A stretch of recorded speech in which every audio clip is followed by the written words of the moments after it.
I'm sorry. on the Here computer. we go. Recording. All right, let me admit this one. If you could admit people, Sarah, while I do this, that Yeah, would be great. sounds great. All right, well, thanks everyone for joining us this afternoon. I'm Lisa Edens, and I'm the coordinator for the Colorado Alliance for Environmental Education. And we're so lucky to have Sarah Johnson here presenting at our monthly webinar series on Gone Virtual: Practices, Learnings, and Possibilities. There we go. So if you're not familiar with the Colorado Alliance for Environmental Education, we are a network of environmental educators across the state. We reach more than 800,000 learners every year in Colorado, and our mission is to advance environmental education by fostering collaboration, mobilizing support, and driving excellence. And so one way that we hope to drive excellence in the field is through our monthly webinar professional development series. So we try to choose topics that are relevant and of interest to educators across the state in order to share and spark ideas, to collaborate with one another, to build best practices. And I did want to mention a couple great events and opportunities coming up. First is next Thursday is our virtual EE Awards celebration event. Woohoo! And we're going to be celebrating Sarah. She's one of our recipients of the Oh, Outstanding Environmental Educator Award this year. So it's free. It's an hour long from 11 to noon. And it's just going to be hopefully an hour of inspiration and happiness next week. And then following that, the week after, we have Sarah again to help us present it's a 2-day, but it's only 2 hours for each of those days. Inspiring Curiosity and Wonder, Tools for Engagement Professional Development Workshop using the Beatles materials, which is out of the Lawrence Hall of Science. So again, that's 2 hours, both on November 12th and the 17th, with some independent work in between to equal about 8 hours of work. So that's going to be a great one as well. And then, as always, we have our COVID-19 response resources up on our website, and we also have opportunities for monthly calls with other educators across the state, just looking to share information and ideas. I think awesome. everyone's probably an expert at Zoom, but I just want to mention that you will be receiving the recording today. We were just talking about, there's going to be a lot of interactive activities, but if you need to go back and reference anything, you will have the recording here. And we'd love you to chat in just an introduction, who you are, your location. Actually, that's slides 2, 3, and 4. Oh, sorry, don't do that yet then. Don't do that yet. Don't do that yet. I want to show you other ways to do things besides using the chat box. So if you have Sure. any questions as we go about anything technology, please ask Lisa as we go, as well as because she'll be able to follow the chat box easier than I will. Yeah. Um, and yeah, use the chat box to say hi to each other as well. So awesome. Thank you so much. It's a pleasure as many to see so many of you who I know and those who I don't know. Nice to meet you. So on the Google, we're going to be doing everything on Google Slides. So you'll want to open this link that's in the chat box. And as I mentioned, you'll want to get to slide 2 and type your name in join our virtual table. Our table is very oblong. It's kind of oval. And I don't know if there's gonna. I don't know how many people are gonna be here. So if we run out of, we're looking at slide 2. I don't know if people are able to see what I'm. Are we? Probably not. I still have my screen shared. I have a couple more things Oh, there, but people can start doing that as oh, our. I thought you were done. I'm so sorry. Oh, that's Carry okay. on. Sure. Okay. Well, just before we get started, we wanted to just begin our day acknowledging the history of colonization and oppression that is still continuing today. So it's important to remember that what we know as Colorado today was the traditional and is a traditional home of the Apache, Arapaho, Cheyenne, and Pueblo tribes, the Shoshone tribe, and the Ute Nation. And historically, environmental education has been tailored to white communities, and the contributions of Black, Indigenous, and people of color have been excluded from our narrative. Black, Indigenous, and people of color have vibrant, rich histories and cultures that contribute to our field, and we all have the responsibility to continue working to change the systems that continue to allow injustice and inequity to exist. So want to start off with that today. And then I can introduce Sarah, although you've already kind of met her, but Sarah's the founder of Wild Rose Education, which works to advance place-based education and civic engagement through authentic learning experiences, connecting people to the landscape to foster their own personal land and water ethic. She believes in democracy, yay, loves wild places, and strives to create opportunities for people to contribute to their future world through participation in public life. Sarah is committed to continual professional learning and utilizing innovative teaching techniques and best practices throughout her work. She, a leader in the field of EE, builds inclusive networks of colleagues committed to excellence. Sarah has been based in Western Colorado, working to protect rivers and public lands since 2004, where she enjoys playing outside during all seasons, gardening, and making music. So I'll pass it on to Sarah so we can get started. Awesome. Sorry to interrupt that important piece of we hadn't talked about the exact order of events. Yeah. So I'm going to try something here.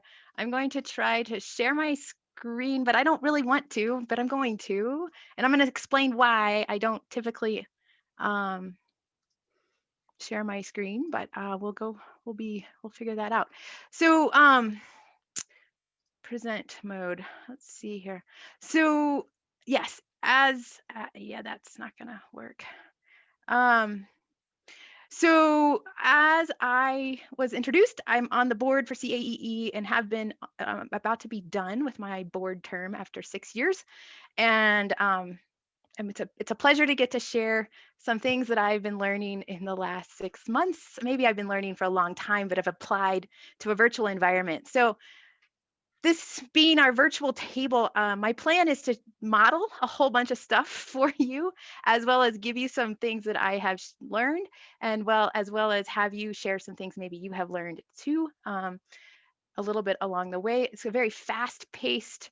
I like to call these mini workshops. It's very much not a webinar. Webinars are very passive and very static, and I don't know that they're always there's a time and a place for them, but that's not what we're doing today. If you're not familiar with Google Slides, many of you are figuring it out. You type on top of them. If you make mistakes, you just use your Control Z or Command Z. You can be creative. You can pick your own fonts. You can whatever you want to do with these things. This is really fun to see who's at our table. We've got people from all over Colorado, but we've also got somebody from Bellingham, Washington. Hello, from Leave No Trace. Awesome. Monica, and David, awesome. You guys might be traveling trainers. Is that the case? Awesome. We got somebody from Debbie's from the Carolinas. I'm calling out on people that are from other places. That's awesome. Okay, so you guys can all see who's here, and you can then go to slide number 3 and notice that I made this a very Colorado-centric slide, which you might have to add some X's to the north, south, east, and west beyond this slide. But what you do is you grab a purple X I'm on slide 3, and your job is to take a purple X and put it on top of the map of where you are as best as you can tell. And so we can see some geographic representation. And then after you do that, slide 3, yeah, awesome. And then after you do that on slide 4, if you're done with slide 3, go ahead and go to slide 4. You'll figure it out. I'll get there together in a second. I can also tell that there's people still on slide 2. So you'll want to keep moving through these because this is just to give us a sense of who's here and kind of build a little bit of community if that's possible. Looks like we've got lots of folks in the I-25 corridor. I'm not surprised that hopefully you're less smoky than you have been in the last few weeks. And up in the Pacific Northwest, and I think I saw somebody's from Nevada, and we've got people over on the east side. It's so cool. Welcome. Glad you're all here. So then I think it's important to think about how we're doing today. Like who so often we think about, where you work. I'm like, yeah, but you're more than that. You're a lot more than that. And all of our learners are all more than that. And so on slide 4, it's just like, hey, how are you doing? What's your personal weather like today? Feel free to spin the shapes or make them different colors or add some personal character as much as you can in Google. um, where are you on the spectrum of dark and stormy to bright and sunny? And we can kind of just get a sense of who's here and how people are doing, you know, as much as you can. And yeah, it's like I said, there's nothing else going on out there in the world. This is the most important thing I can only imagine. Just joking. There's a lot going on out in the world. And I just want to commend you for showing up and being committed to learning something new, and commend you for being committed to quality education in this world of environmental education or outdoor education, whatever you identify as in your work. And it if we all can do our work better collectively, it's it's better, right? And I think it's one thing to know a lot about our topics, which we all have different topics that we teach about, whether it's geography or out like leave no trace or rivers or civic engagement. All those topics are really important, but I think what's most important is how we teach. And so that's where I'm headed today. And so on slide 5, I think I will start to share my screen at this. Well, no, I guess I am sharing my screen. Um, so on slide 5 is a little bit about me. If you're not familiar, like I said, some dear friends are on this in this call today, which is so fun. But it's those of you who don't know me, a fun way to share who I am is just through some pictures.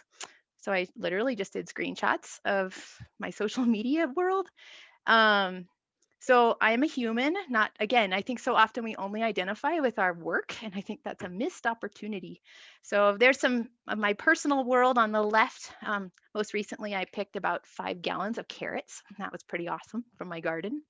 And on the right, you can see that I have this business called Wild Rose Education, and up to all kinds of projects around rivers, waters, climate change, public lands, teaching, and more teaching, and a lot around civic engagement. And um, I could there's lots to see on my website and social media channels. So I'll leave it at that. And slide 6, how we got here today, um, is back in March and April. I had at the top of slide 6 there are 4 images. I had all of these graduate classes set up, ready to teach in the summer with a big white van. The first 3 were all based out of a big white van at Western Colorado University, and tons of public land and all day field trips, like super fun. And and as well, and then that 4th one was meant to be here in this building where I am right now at the Third Street Center in Carbondale. And it was April, and it was very, very clear that none of that was going to happen. So I had 2 choices. I could throw in the towel and say, oh, well, so it goes. Or I could take a deep dive into mostly, I found probably the best information at like higher education world, because colleges and universities have been teaching online for a very long, well, as long as they have been, which is a lot longer than many of us have been. and and so I started research. I spent a lot of April researching like the higher education chronicles, journals, and all these different places where people have actually done research about how college students and graduate students learn, how adults learn in an online setting. And I don't really remember much of what I learned from all that, but I practiced. I put a lot of it into practice, and since then, I've been practicing and practicing and practicing and learning along the way. And all of these other things have either happened or are about to happen. All these other images you can see there are all events. You can see I have been teaching. There's a need for online trainer courses for the L&T program, and so I just keep offering them because people keep signing up for them. So so that's where I'm coming from. I'm by no means the expert, but I've been practicing and practicing and practicing. So so where are we going today? Well, I would hope that there will be there's a lot of interaction, as you can see already, and I probably should have shared these workshop agreements before this moment, but I'm putting them here. I think it's really important that we in a very short hour-long workshop. You don't have a lot of time to co-create agreements, but these are kind of what I'm hoping that you're on board for. And I start with be here. And that's one of the big reasons I asked you to, be here. Turn on your video, be here, be ready to play, be ready to engage with these slides, turn off everything else. Back in the day when you'd go to meetings, you would actually go to a meeting and you'd let it all sit, you'd let everything else go away and you'd be present in that room with those people in that meeting. And I think we have to give ourselves permission to continue to do that, which is really hard sometimes. I recognize that many of you are experts. Everyone is an expert. So you have a lot to share. Please use this collective note taking, these Google Slides, as a way to share your expertise, as well as when we are in some breakout rooms. Please do that. And people ask, "When I get the slides?" I'm like, well, you do, you have them. I recommend downloading these slides at the end of this because they're going to be populated with more good stuff by the end. Keep your camera on, use the chat to connect with each other.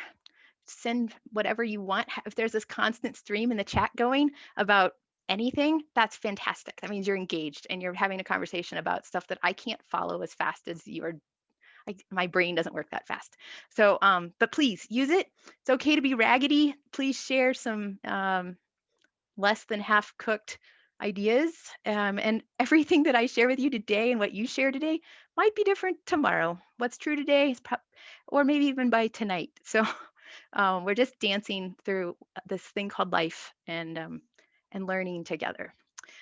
So that's what I'm hoping for you and hoping for me. And so again, with a 1 hour workshop, there's not a lot of opportunity for this is the goal of this is not to teach you a class. This is to do a lot of sharing, a lot of, I guess, a lot of more talking than doing. But on slide 8, I'd love to do a collective kind of uh, poll of how you feel about some of these comments. So this is called a mind pie, and you drag clouds and rocks and plants over and try not to increase the size of things because we want to be able to see each other's. But the idea is these are all objectives or goals, and I would like us to have a collective understanding of the group, our collective like where are we with these concepts, and so you drag a thing and put it next to you end up putting an object in every slice of the pie. Um, and I'm going to stop talking as you do that. And like I said, if you resize things or move things, you can always just push Command Z or Control Z, and things get smaller or go back to the way they started, I should say.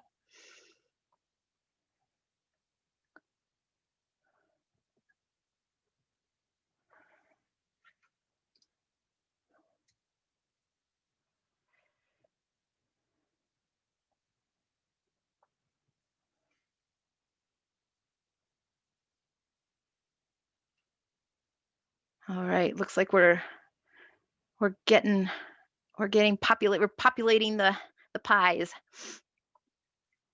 Looks like there's how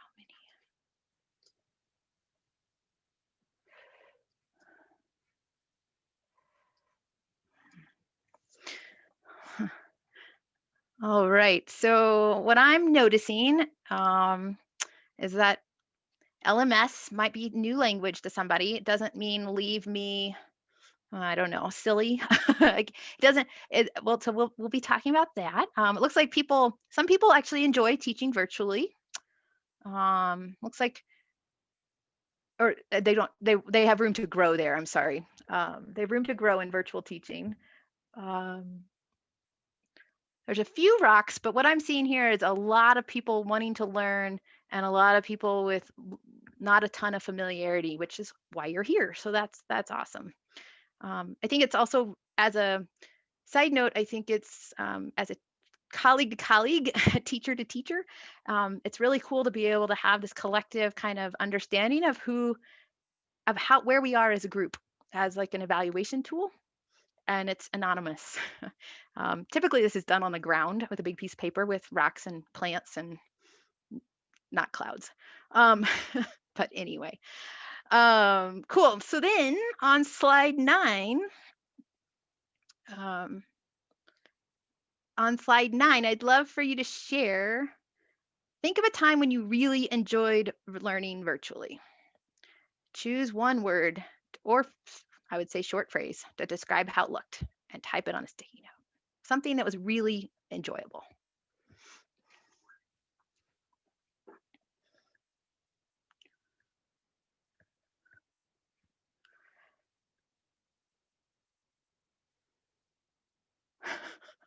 Skit performances.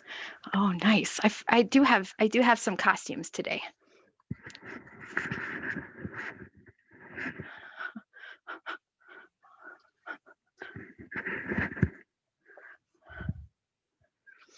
Case study exam in epidemiology. I hope that's I'm guessing that's sarcastic. Okay, so then once you type that, if there's anything on here that you're like, yeah, me too, you can drag an X from the corner and put it on top of or next to, so we can still read them. You take a reddish brownish X from the bottom right hand corner and drag it over to something that you're like, yeah, me too. Um, Even if you're like, I've never done that, but that sounds really awesome. Um,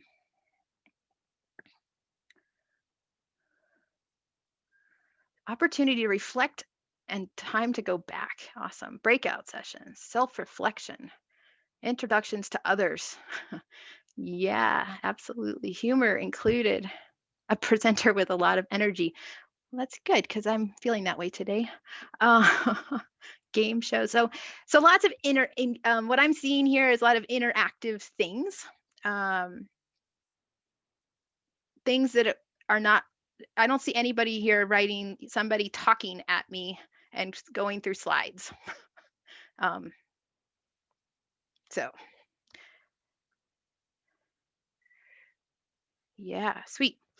So where I'm gonna go is I'm gonna hopefully some of these things I'm gonna share some of my strategies for those things. And just so you know, we have until the top of the hour to get through a bunch of stuff that I want to share. And then after that, there's after class time.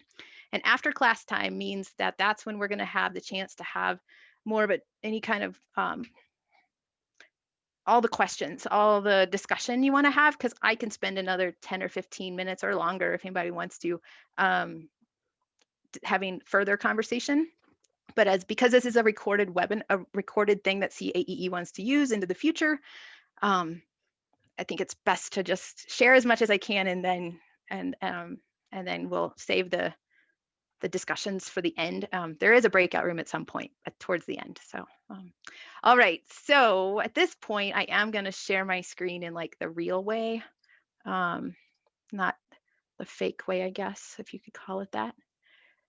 But now I can't see any of you. So please interrupt me, like turn on your microphone and just interrupt me if there's something that goes funny here, because that would be the most appropriate thing to do. So in virtual learning, I feel like there's so many pieces to consider. And I think back in April and May when I was just like, oh my gosh, how do you take van field trips and turn them into virtual learning? There's so many things you kind of have to consider. And I kept getting and many of us educators were getting over inundated with here's another tool, here's another tool. Have you heard of Padlet? Have you heard of Jamboards? Have you heard of this? Have you heard of that? Seesaw. I'm like, oh my gosh. And so I think instead of getting so bogged down in all the tools, I think it's the pieces, the tools are, there are endless numbers of tools, but I think we have to remember that all these pieces are also really, really important. And so, like, who's your audience? Um, how do we facilitate a meeting or a class? How do we give feedback? How do we have clear timelines? How do we do evaluation and assessment? How do we use an LMS or a learning management system? The online tools are really only one of the pieces of the puzzle. And so my goal is to try to help put these together in a way that maybe has some kind of semblance or some kind of help. Sometimes, hopefully, this is helpful. So I'm thinking of it as all these puzzle pieces, and we're going to talk about gear. So I'm going to go around this kind of in a counterclockwise direction. So gear, being human, pedagogy being having fun and looking at possibilities, assessment and evaluation, and making sure that we're inclusive and student centered. Because you can do all that stuff in a virtual setting. So I'm just going to walk through these different puzzle pieces and share some things as we go. So get the gear. Virtual is not going away, and it's not worth trying to do this with crummy equipment. It's worth buying the software and buying the actual tool. Don't use the free versions. The free versions, they're free for a reason. They're not as good. Get an external monitor. It's critical. As you can, I mean, I've got two going on right here. I'm using a headset with a microphone. That is not me in the picture. I stole that picture from Facebook or from Google. Get an external microphone, get an external camera. The camera in your computer is okay. I'm waiting for mine to die because I'm convinced it's been overused. And I recently just got a new camera that I'm using today. But then no matter what you do, you have to learn how to use it all. And we have to learn how to use it all. There's no longer an excuse of like, I don't know how to do that, or I'm not tech savvy, or I'm too old. And that's kids that do. It's like, well, if we want to be in the game, we got to know how to do this. And so practice, practice, practice, and set up some practice meetings with your friends, your whatever, and practice, practice, practice. So get the gear. That's, I think, is really important. An LMS. So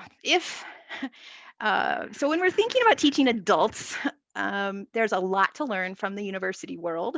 And the university world, so I've been approaching what I've been doing basically as graduate classes and using the tools from the university world, and that is the learning management system. And these are now have become really available also for the K-12 world. You've heard of them. They're called things like Moodle and Google Classrooms and Schoology and so forth. What this forced me to do is by using an LMS, it forced me to be organized in a way that I've never been organized. And I'm a pretty organized person. I'm a pretty detail oriented person. But when it comes to teaching a workshop, I usually just have outlines and I know in my head what's going to happen at this point in time and this point in time and the next thing. But I don't really ever give that detail. I never give a detailed workshop outline to a participant because then they hold me to it. I'm like, but it's 10 o'clock and we're not there yet. Um, and I got away with that for the last 15 years. But by using an LMS, learning management system, I've had to be more transparent. And I think it's probably been better for everybody. For people who have a different personality than me, who really need to know exactly what's going to happen when and next, I have to imagine they thought my style was terrible before. But now, because it's forced me to be more specific and organized and transparent, everybody knows what to expect. And I can easily recycle a class. So it's super easy to take a class I've taught and push copy course and reset all the dates and make sure there's things you still have to change to make it relevant, because I also don't just copy things. I make things better every single time. Every single time I teach something, it's different. And so it's worth using these tools. And so I put some logos on the bottom of the ones that I think you should, if you haven't done this already, if you're part of a university, you already have Blackboard or Canvas or whatever tool they like to use. But if you're not associated with an education institution, you've got to find one. And CAEE and lots of the affiliates of the North American Association of Environmental Education have decided collectively to use Moodle because they can share courses across organizations. And if the Kentucky folks are all building courses around diversity, equity, inclusion, Colorado could build one about pedagogy, and then we can trade. And so Moodle is good for that purpose. It does cost money, but these are the tools. These are the new tools. We're not buying microscopes. We're buying other tools for teaching. So that's what Moodle. One of the good things about Moodle is I have been using Canvas free for teachers on most all of my classes, unless they're associated with a university that has its own Canvas um, world. It's awesome because Canvas free for teachers. You can build a class and then you can incorporate it into a university or somebody else's Canvas as well, and it's free if you use Canvas free for teachers. When working with high school kids, it's hard because every school kid has been learning a different system. But Schoology seems to be one that if you're not an actual so Aspen High School, I work with Aspen High School a ton. I taught a Leave No Trace trainer course for their seniors, for some of their seniors. I could not get, they do everything in Google Classroom because I don't have an Aspen High School or a school district email address. I couldn't use it. So I had to, so it's a mess. But it worked. We figured out a way around it. But the schools are using Google Classrooms, which I absolutely do not recommend non-formal educators ever using, because if you don't have an email that matches that individual school district, it doesn't work. So after lots of frustration, I just say avoid it. But Schoology is something that like other high school kids are using at another school I'm familiar with. So anyway, LMS, use one. Don't try to do it otherwise because it's too hard to stay organized. Second puzzle piece, or maybe one on the third one. Be human. Know your audience. In order for this to work, we have to build trust and we have to build a community. So these are just a big long list of all the things that I could think of that I've been doing to help make this happen. Participant pre-course surveys, introductory discussion boards between participants on the LMS, optional Zoom coffee or happy hours. So that's like in addition to the regular scheduled course, I offer up another hour, usually from my kitchen table, and I have no agenda, but I really don't. I turn on Zoom, and a lot of times I have to keep the conversation moving, but it's just a chance for people to I've been told that people are hungry for more connection. So this is an option for them. Give timely feedback.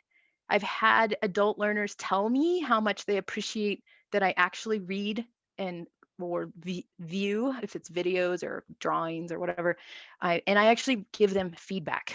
So they don't feel like they're working in a silo. It's super important. I use social emotional starter routines, much like the one about how was your weather today, things like that. Group agreements. I create a Google map of everyone's physical locations, which you guys made your own today. But most of all, I'm just trying to help people know that I see them and and they can see each other. Um, it's a lot of times I'll find myself saying, this is not a corporate meeting. This is a class. Let's have some fun. I see you. I see you. I see you. I want to know how you are. Even if our class is only a 2-week time together, I still like, they're humans and you are humans today, and I care about you too. Moving right along, another puzzle piece. Looks like I forgot to put the puzzle piece on this slide, but so not only do we really care about our people, but we also really care about how we teach. We have strong pedagogy. Those of us if you are an experienced educator, you have been teaching. You have tried things on and you have let things go and you've held on to the things that work well and you've continued to learn as you go. That stuff still works in a virtual environment. I think what I've heard over and over and over and over from so many fellow educators is that they don't think they can do it. And I'm like, but you're a really good teacher. You can.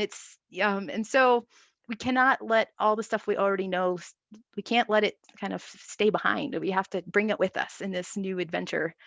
I can't say enough about the learning cycle.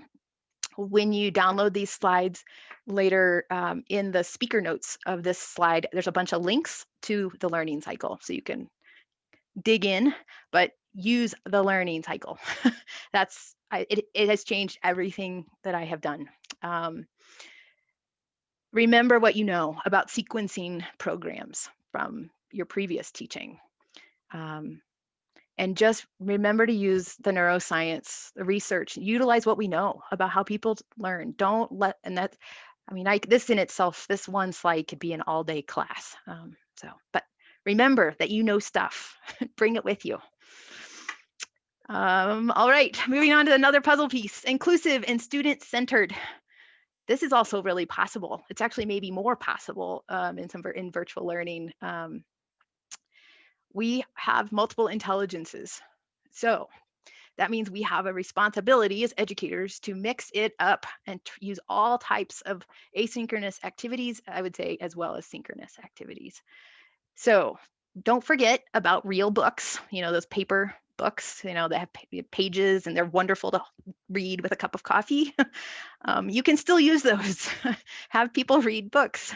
Have them read PDFs, readings, use audio recordings, have them maybe not assign the whole podcast, but maybe you give them a, list, start at 9 minutes and 32 seconds and listen till the end or whatever it may be. Give people like 3 pages of the PDF, not all 12, but give them the whole 12 because they might get excited and want to read the whole thing. Use primary source inquiries, use maps, use videos, have them use the on your own field trips. I have done that a lot in the last few months. Have them interview other people. Think about all these. I should have said, write some poetry or play some music in there as well. So remember that there's more than just another essay and there's more than just people making videos. There's a whole lot more. And it actually helps us be more inclusive. Also, so that was kind of in the ways of taking information in. Now as a way for students to actually do assignments and demonstrate what they know and practice the content, whatever it is they're trying to learn. Here's all kinds of ideas for student submissions, using concept maps, having them write poetry, doing audio recordings. Some people are much better at talking than they are at writing. Having them do drawings, essays. When you do have them write, make sure you include word counts so they know what you're talking about, so they're not intimidated. Videos, online discussions, citizen science data, reflection papers, etc., etc. So this is a really big slide, but it's important that I read each of these statements because I think they're all important. So you can read with me. This is what inclusive and student-centered means. So we encourage students to use the place where they are to learn. We show students that we value their cultural assets, their prior knowledge, perspectives, experiences, and their home language. Avoid making assumptions about students' gender. Think about how to provide all students access to engaging experiences with the content. Pay particular attention to those who tend to get called on less often or are reluctant to speak. Try not to give preference to the ideas of students who tend to take over discussions. They're often white males. Ask students to be conscious of who's participating and who's not, and to leave space for those who haven't spoken in the large group to speak up. All of that still works in a virtual setting. So assessment and evaluation, another puzzle piece.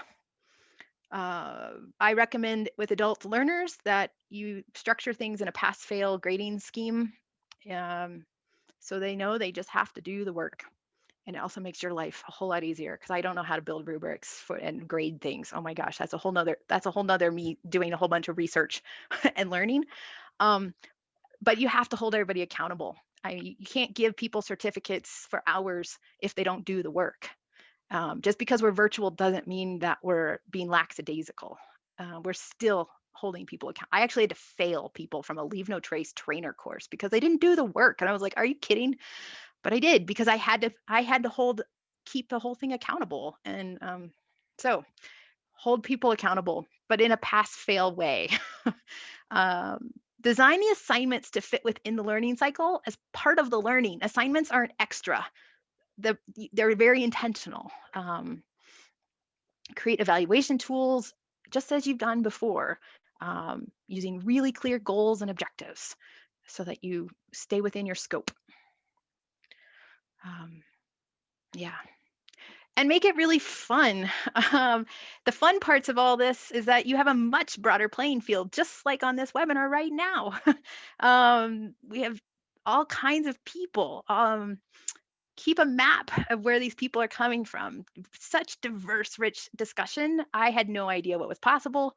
When you're doing citizen science data collection, use the tools that have these maps. I'm going to show you on the next slide. And create this most meaningful learning opportunity for learners and the facilitators yourselves. Somebody told me make the Zoom meeting part of your online class the most exciting part of your class. Make it so that people want to show up and it's like what they look forward to. So how do you do this? Well, there's lots of ways, but here's some pictures. So these are just samples from some of the classes I have taught. You can see I keep every time I start a class, I start with a map of where everybody's from, and I get that information from those pre-course surveys. So I've actually had international classes, people from all kinds of time zones, collecting data using iNaturalist and Globe Observer from all over the country. It's pretty cool.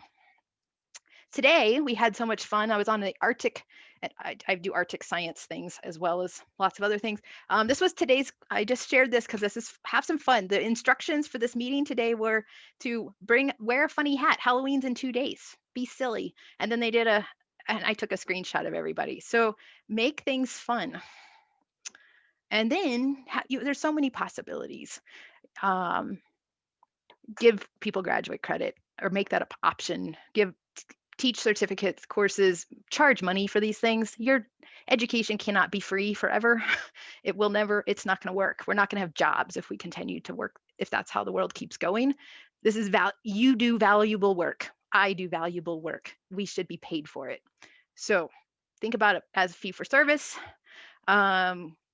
Consider offering your courses at different times of day, different time zones. I have found that offering courses from 8:30 to 11 on weekdays, like they fill up. I've learned that if you offer evening classes starting at 4:30 in the mountains, if you start them at 4:30, it makes it so the East Coast and Alaska can still participate. So think about all the possibilities beyond whatever your typical scope has been. So with that, I'm going to stop sharing my screen, or I'm going to stop presenting, and I'd love for you to take a moment. We are on slide 24. So toggle over to your slide 24, and we're gonna transition into a breakout room here in a moment. But on slide 24, if anybody has any burning questions, feel free to type them in.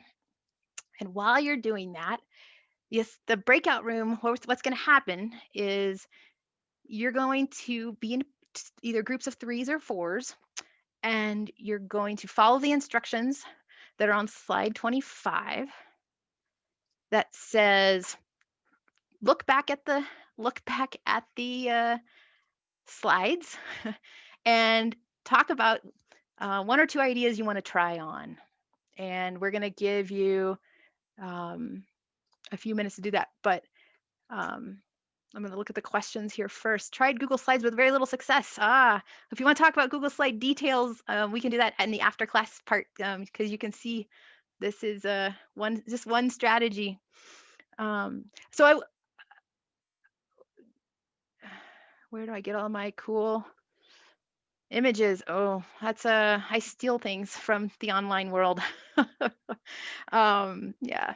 Okay, so let's go. All right. So I don't always have costumes in my office, but today, because the International Arctic Science Meeting was happening, and there was encouragement for costumes. I also brought my squid hat. I was just telling somebody I put in the slide that has the screenshot of the Zoom call with all the costumes. I actually put in the speaker notes the language they used in their email to invite people to wear funny hats, because it's like, how do you word this stuff, right? So I'm giving you a lot of stuff. I should, yeah. Anyway, so I hope you had some great conversations. I think we're gonna, let's see if there's any other questions. Anybody have any burning questions? And it'd be great if you just speak up. It's so much more fun than a chat box, let me tell you.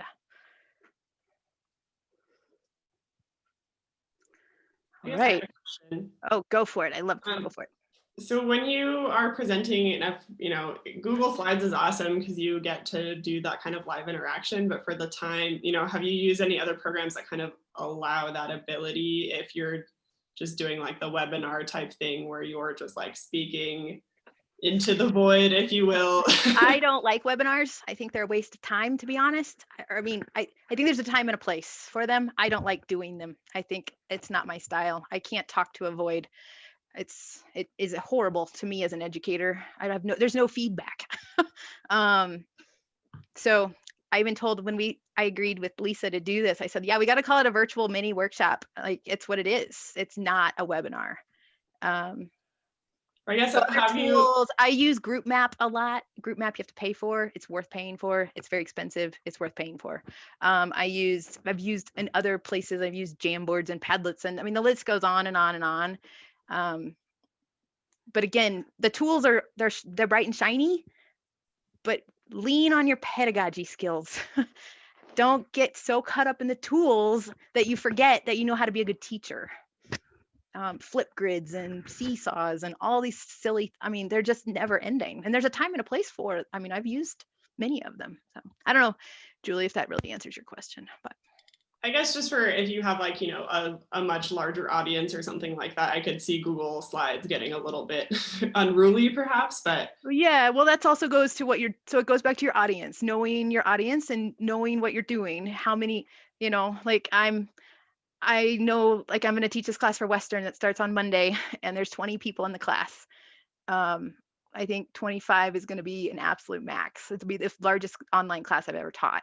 I've never taught classes that are more than 14. Today, there's 15 of us here today. So I think I don't think you can, I don't know. I guess I've never done anything bigger. So, and I think that brings up a really good point about bigger. I wouldn't go bigger. Like 20, I'm a little scared about 20. 25 in this public lands class. We'll see. But I just didn't want to tell anybody no because I'm like so excited they want to play. And we're at 19 right now. So anyway, all right. Well, to wrap this up, we'll have time for more discussion and questions soon, but I'd like to give you a chance to do some reflection. And so on slide 26 are some questions, and on slide 27 is where you're going to capture your thinking. And so the questions are, what did you notice about today's mini workshop and how it worked for you as a learner? Of the ideas shared for virtual learning opportunities, do any of them resonate more than others for you? And also, what new questions do you now have? And so think about those questions and then share anything you would like publicly. It's all anonymous, but on slide 27, and I'm just going to stop talking.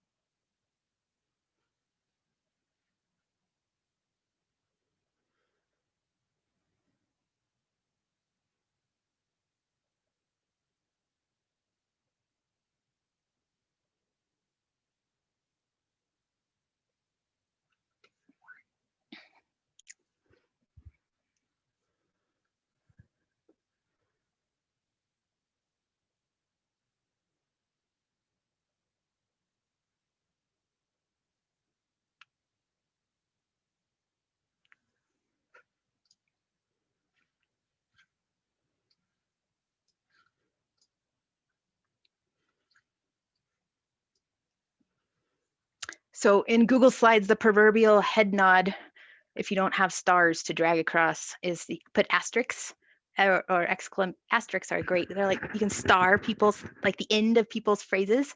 So if there's anything on there, you're like, yeah, me too. You can add some asterisks to don't delete their stuff, but add that. So.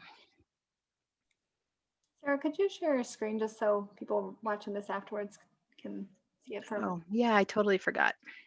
Yeah, no worries. Thank you for asking.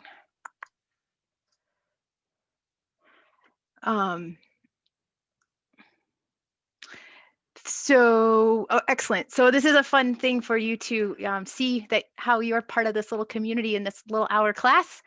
And continue to write on there, and remember that you want to go to file and do a download of this. So these are all your notes. You get a whole 27 slides of notes. Actually, on slide 29, there's a whole bunch more links and resources.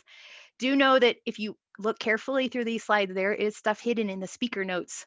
That's the down here section on the bottom on some of the slides. And so it's more stuff for you to have more tools or further knowledge. We have to pull this thing to a close, and I'm going to just say that remember that time is non-refundable. Our time is so valuable, and you as a facilitator or a teacher are so valuable. And so if we can use our time with the most intention that we can, our learners are going to have incredible learning experiences.